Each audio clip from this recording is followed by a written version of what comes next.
నమస్తే. జూనియర్ ఎన్టీఆర్ రాజకీయాల్లోకి రావాలని ఒక డిమాండ్ ఉంది. ఎక్కడ పోయినా ఫ్యాన్స్ సీఎం అని అరుస్తూ ఉంటారు.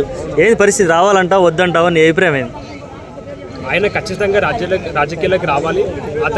అతని రాక కోసం మా ఎన్టీఆర్ ఫ్యాన్స్ కాదు, వేరే హీరోల, తెలుగు హీరోల ఫ్యాన్స్ అండ్ వేరే రాష్ట్రాల్లో ఉన్న అభిమానులు కూడా ఎదురు చూస్తున్నారు. ఆయన ఎప్పుడు సీఎం అవుతాడు అనేది నేను చెప్తాను. ఇప్పటికే ఆయన సీఎం అవ్వాలి అంటే ఫస్ట్ వాళ్ళ పిల్లలు పెద్దగా అవ్వాలి. వాళ్ళ పిల్లలు పెద్దగా కెరీర్ మెయిన్ స్థాయిలో ఉన్నప్పుడు ఆ సీనియర్ ఎన్టీఆర్ ఏ విధంగా అయితే ఏజ్లో అయితే ఆయన పాలిటిక్స్లోకి వచ్చి చేశాడో, ఆయన ఇంకా చాలా సినిమాలు తీయాలి, ఇంకా గ్లోబల్గా ఎంతోమందికి అప్రోచ్ అవ్వాలి. అతను ఆ సినిమాకి గ్లోబల్గా ఎదిగి ఇంకా అతని గురించి ఇంకా మొత్తం గ్లోబల్ వరల్డ్ వైడ్గా తెలియాలి. ఆయన గ్లోబల్ స్టార్ కంటే ఆయన ఎదగాలి. సో దాని తర్వాత అన్ని అచీవ్మెంట్స్ తర్వాత రాజకీయాల్లోకి అడుగు పెట్టడం జరుగుతుంది.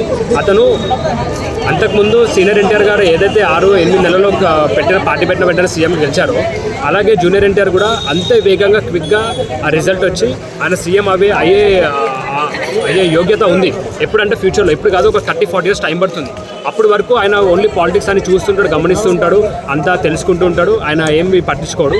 సో సీఎం మాత్రం ఖచ్చితంగా అవుతాడు. ఆయన అవ్వాలి. ఆయన అవుతే మా సీఎం కాదు, ఆయన పిఎం క్యాండిడేట్. యాక్చువల్గా మన ఇండియాలో అతను సీఎం కాదు, పిఎం క్యాండిడేట్. ఖచ్చితంగా మన తెలుగు రాష్ట్రాల నుంచి అప్కమింగ్ పిఎం ఎవరన్నా ఉన్నారంటే ఇద్దరు వ్యక్తులు. అది కూడా జగన్మోహన్ రెడ్డి గారు కానీ, లేదంటే మన జూనియర్ ఎన్టీఆర్ కానీ, వీళ్ళిద్దరిలో మన తెలుగు రాష్ట్రాల నుంచి పిఎం అయ్యే ఛాన్స్ ఉంది.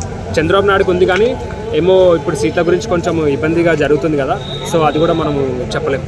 అంటే యోగి ఆదిత్యనాథ్ ఇంకా చంద్రబాబు నాయుడుకి. అంటే ఈసారి జూనియర్ ఎన్టీఆర్ నేషనల్ పార్టీ పెట్టాలంటావా? పిఎం అవ్వాలంటే తెలుగుదేశం పార్టీ చాలు. దేశ భాషలను తెలుగు లెస్స. ఆ తెలుగు పార్టీ ఒక్కటి చాలు.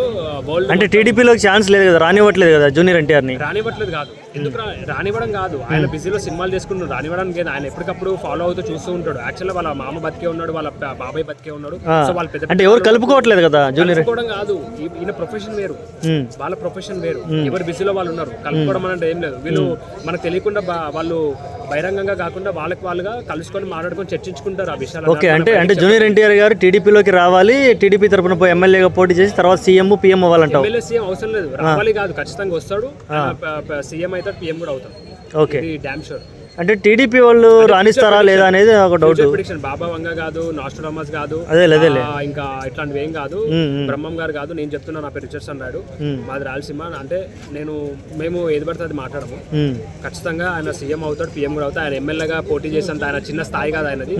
ఆయన గొప్ప కారణ జన్ముడు అని చెప్పి పెద్ద పెద్ద వ్యక్తులు కూడా చెప్పారు. పెద్ద శాస్త్రాలు అవన్నీ చెప్పి ఆయన గురించి నాకు తెలుసు. ఆయన డైహార్డ్. మరి బాలకృష్ణ గారికి తెలియట్లేదు ఈ విషయం ఏంటి?